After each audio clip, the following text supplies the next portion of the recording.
Not one, which means that they only do one wellness check 30 days after the child's delivered here in America. And they pick up the phone. They said, "Hey, Jamie, how's Julie doing?" And you go, "Julie's doing good." They go, "Great, thanks." Click. That's considered we found one. We know where that child is. You don't answer, or maybe you pick up and you go, "Oh, that girl, yeah, I don't know. I read an ad on Facebook and some dude paid me $500 to hand me to take his ID and go pick his daughter up from this company at the airport." I was like, I needed $500. So I went and picked her up. I dropped him off at a McDonald's. It's the last time I seen her. I'm like, okay, thanks. Child missing.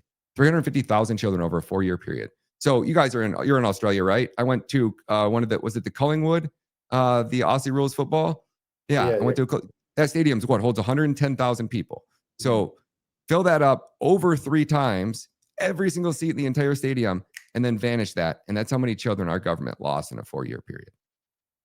Yeah, that's very concerning, and just the extent of this as a global criminal cartel that's able to do this. And of course, that's why they also love war. War creates orphans as well.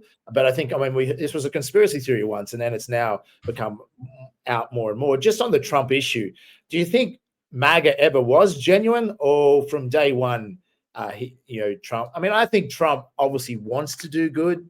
But whether he's just very limited in his powers because he knows they'll Charlie Kirk him, or they just manufactured him as a useful idiot all along to serve Israel's agenda.